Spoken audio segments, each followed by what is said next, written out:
श्री स्वामी समर्थ. नमस्कार मंडळी. कधी असं झालंय का तुम्ही घरात एकटेच आहात पण तुम्हाला कुणीतरी सोबत असल्याचा भास झालाय? आपण याला योगायोग म्हणतो. पण हा योगायोग नसून तुमच्या घराच्या रक्षण कीर्तीचा संकेत आहे. महाराष्ट्राच्या माती अशा काही शक्ती आहेत ज्या पिढ्यानपिढ आपल्या घराचं रक्षण करत आहे. ही शक्ती म्हणजेच आपली कुलदेवी. मग ती कुलस्वामिनी आई तुळजाभवानी असो, जिने छत्रपती शिवरायांना तलवार दिली, किंवा कोल्हापूरची करविनी निवासनी महालक्ष्मी आई असो, माहूरगडाची रेणुका माता असो, सप्तशृंगी गडाची वडाची देवी असो, कार्ला गडाची आई एकविरा असो, किंवा खानदेशाची कानाबाई असो, या सर्व माता एकच आदिशक्तीचे रूपे आहेत. आज मी तुम्हाला 10 अशी लक्षणे सांगणार आहे जी सांगतात की यापैकी तुमची कुलदेवी तुमच्या घरात वास्तव्य करत आहे. शेवटीचं लक्षण असं आहे की ते ऐकल्यावर तुमच्या अंगावर काटा येईल. हा व्हिडिओ शेवटपर्यंत नक्की पहा, कारण आज मी तुमच्या कुलदेवावरची श्रद्धा अजून घट्ट होणार आहे. त्यामुळे तुम्ही हा व्हिडिओ शेवटपर्यंत नक्की पहा आणि चॅनलवर नवीन असाल तर चॅनलला देखील सबस्क्राईब करा आणि कमेंटमध्ये तुमच्या कुलदेवीचं नाव राहायला विसरू नका. आणि हो, एक सुद्धा कमेंट करा, आई राजा उद उद, जेणेकरून तुळजाभवानी माताची कृपा तुमच्या घरावर आणि तुमच्या कुटुंबावर नक्कीच राहील. तर पहिले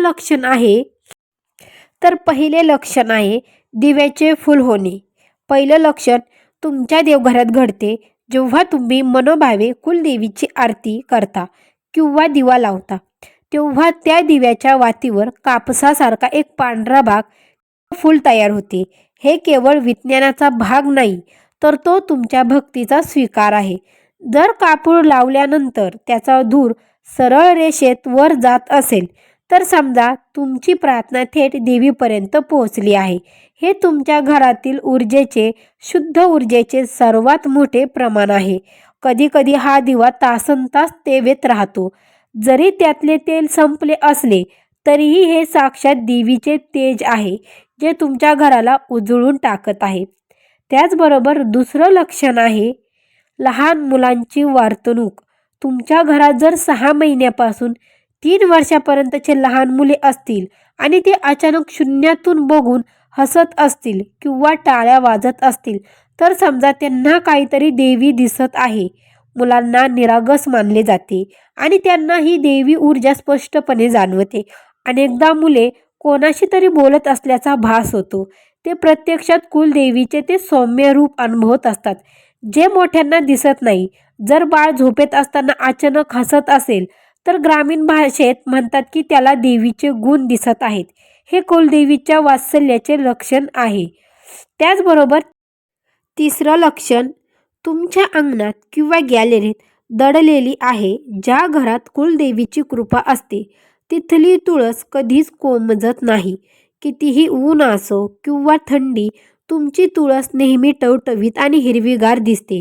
जर तुमच्या तुळशीच्या कुंडीत आपोआप इतर काही पवित्र रोपे जसे की दुर्वा किंवा बेल उगवू लागले, तर समजा तुमच्या घरावर आदिशक्तीची पूर्ण कृपा आहे. हे लक्षण दर्शवते की तुमच्या घरातील वातावरण सकर्मतेने भरलेले आहे. तुळस ही लक्ष्मीचे स्वरूप मानले जाते आणि जिथे कुलदेवीचा वास असतो तिथे लक्ष्मी प्रसन्न होऊन स्थिर राहते. तुमच्या घरात जर तुळस वारंवार वाळत असेल तर समजून जा की तिथे नकारात्मकता आहे आणि तुम्हाला देवीची सेवा वाढवण्याची खूप गरज आहे. चौथं लक्षण आहे अज्ञात पावलांचा आवाज. त्याचबरोबर बघा, अत्यंत रहस्यमय आहे. अनेकदा शांत रात्री किंवा पहाटेच्या वेळी तुम्हाला घरात पैंजणाचा अतिशय मंद आवाज ऐकू येतो, जणू कुणीतरी अत्यंत हलक्या पावलाने देवघराकडून स्वयंपाकघराकडे जात आहे. हे घाबरू नका. शास्त्रामध्ये सांगितलं गेलेलं आहे की कुलदेवी रात्रीच्या वेळी आपल्या घराची फेरी मारते. ती पाहते की तिचे लेकरं सुखात झोपले आहेत की नाही. हा आवाज तुमच्या घराच्या पवित्रेची गवाही देतो. ज्या घरामध्ये कुलाचार नेहमीत होतो आणि स्त्रियांचा सन्मान होतो तिथे देवी अशा प्रकारे तिचे अस्तित्व दाखवून देते. हा आवाज ऐकल्यावर मन भीतीपेक्षा भक्तीने जास्त भरून येतं.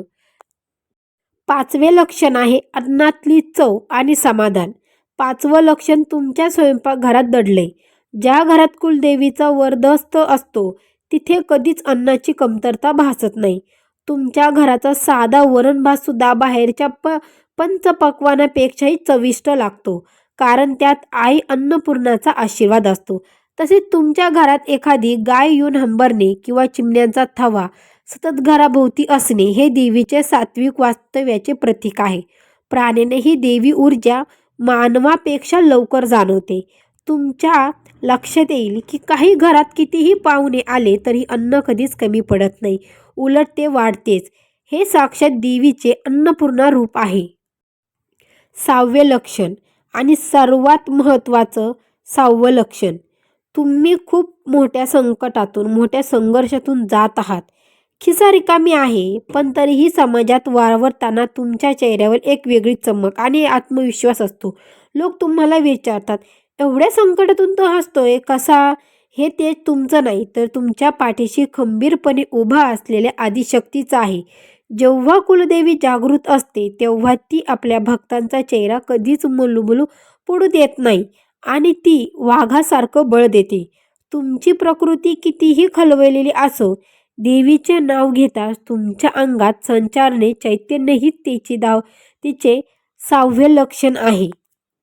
7वं लक्षण सर्वात भयंकर पण तितकंच आश्चर्यकारक आहे. तुमची गाडी दरीच्या काठावर थांबली किंवा मोठा अपघात होता होता तुम्ही सुखरूप वाचलात. हे काय आहे? हे नशीब नाही, तर तुमच्या कुलदेवीने तुमच्यावरचा वार स्वतःवर घेतलेला आहे. कधीकधी घरातील काचेच्या वस्तू आपोआप फुटतात किंवा देवघरातील दिवा अचानक विझतो आणि पुन्हा लागतो. हे संकेत आहेत की आई सप्तशृंगी किंवा तुमच्या कुलदेवीने तुमच्या घरावरचं खूप मोठं अरिशिष्ट आपल्या शक्तीने थोपवून धरलं आहे.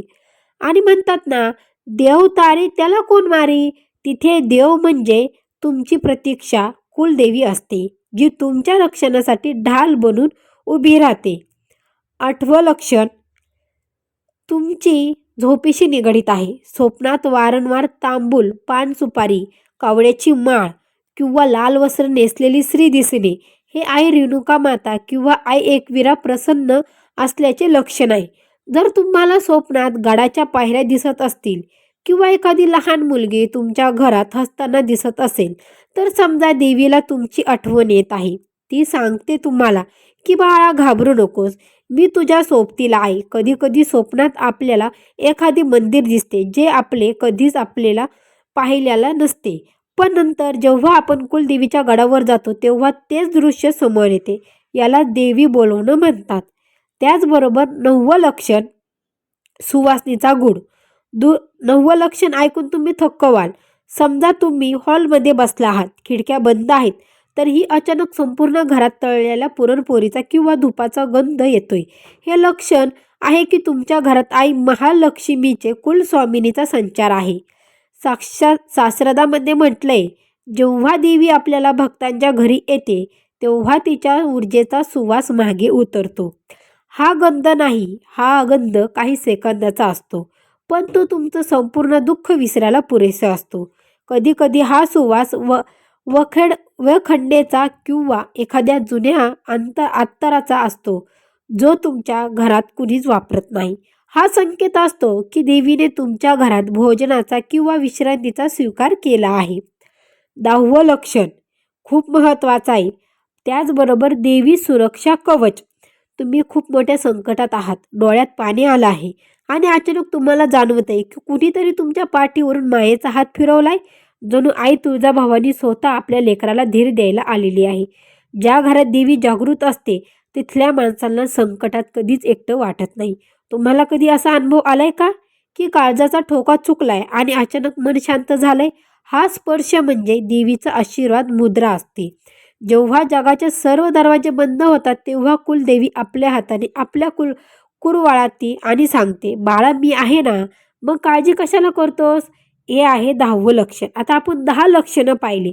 आता त्यानंतर आपण पाहणार आहोत मंडळी. आत्तापर्यंत आपण लक्षणे पाहिली, पण जर तुम्हाला ही लक्षणे जाणवत नसतील किंवा तुम्हाला तुमच्या कुलदेवीची कृपा अधिक घट्ट करायची असेल तर काय करावे. शास्त्रानुसार कुलदेवीला प्रसन्न करण्याचे काही छोटे पण अत्यंत प्रभावी उपाय आहेत, ते नीट ऐका. कुलाचार पाळा. सगळ्यात महत्त्वाचा उपाय म्हणजे तुमच्या घराचा कुलाचार वर्षातून किमान एकदा तरी कुटुंबासह कुलदेवीच्या गडावर जा. तिथे जाऊन देवीची ओटी भरा आणि आपल्या पूर्वजांना सुरू ठेवलेली परंपरा, उदाहरणार्थ बघा, गोंधळ, जागरण गोंधळ किंवा बोडण खंडित होऊ देऊ नका. मूळ घट्ट असतील तरच फांद्या फोपवतात. दर मंगळवारी आणि शुक्रवारी हा दिवा लावा. दर मंगळवारी आणि शुक्रवारी घराच्या उंबरठ्यावर कुंकवाने आणि हळदीने लिंपन करा. संध्याकाळी देवापाशी तुपाचा दिवा लावा आणि त्या दिव्यात 2 लवंगा टाका. यामुळे घरातील नकारात्मकता नष्ट होते आणि देवीचा मार्ग मोकळा होतो. कुलदेवीचा हा मंत्र जप. कोणताही मोठा मंत्र येत नसेल तर काही हरकत नाही. फक्त श्री कुलदेविताय नमः किंवा तुमच्या कुलदेवीचं नाव घेऊन जप करा. दिवसातून फक्त 108 वेळा हा जप केल्यास तुमच्या भोवती एक सुरक्षा कवच तयार होते. नैवेद्य शास्त्र. देवीला सर्वात प्रिय म्हणजे पुरणपोळी आणि कडकण्या. नैवेद्य दाखवताना तो उत्तृप्त भावनेने दाखवा. नैवेद्यावर तुळशीचे पान ठेवा आणि देवीला आपल्या जेवणाआधी आमंत्रण द्या. सौभाग्याचा मान राखा. ज्या घरात स्त्रियांचा अपमान होतो तिथे देवी कधीच राहत नाही. कुलदेवीला प्रसन्न करायचं असेल तर घराचा सन्मान करा. सणासुदीला एखाद्या सुवासिनीला घरी बोलून तिचं खणा नारळाने ओटी भरा. अंगावर काटा येणारा एक अनुभव मंडळी शेअर करते तुमच्यासोबत. जाता जाता एक छोटी गोष्ट सांगते. एका भक्ताच्या घरात अचानक दिवे विझले आणि त्याला साक्षात त्याच्या कुलदेवीच्या पैंजणाचा आवाज ऐकू आला. जेव्हा त्याने सकाळी पाहिलं तेव्हा त्याच्या घराच्या मुख्य दारावर कुंकवाच्या पावलाचे ठसे उमटले होते. ही अंधश्रद्धा नाही मंडळी, तर तुमची ज्याची भक्ती गाढ असते त्यालाच हे अनुभव दिसतात. त्याचबरोबर जर ज्याची भक्ती गाढ असते ना, त्याला देवी असे अनुभव नक्कीच देते. तुमच्या आयुष्यातही असा एखादा चमत्कार घडला आहे का? असेल तर आम्हाला नक्की कळवा. मित्रांनो, मंडळी, तुमची आई तुळजाभवानी, कोल्हापूरची महालक्ष्मी, सप्तशृंगी माता, रेणुका माता, एकविरा आई किंवा खानाबाई हे केवळ नावे नाहीत, तर हे आपले आधारस्तंभ आहेत. आजचा हा उपायांना सुरुवात करा आणि पहा तुमच्या आयुष्यात कसा चमत्कार बदल होतो. तर हा प्रवास तुम्हाला कसा वाटला? जर तुम्हाला या माहितीमुळे थोडी जरी शांतता मिळाली असेल तर हा व्हिडिओ नक्कीच तुमच्या मित्रपरिवारांसोबत लोकांपर्यंत नक्की पोहोचवा. तुमचं एक शेअर कोणाचं तरी घरात सुख शांती आणू शकतो. बोला, आई राजा उदो उदो, कुलस्वामिनी आईचा विजय असो.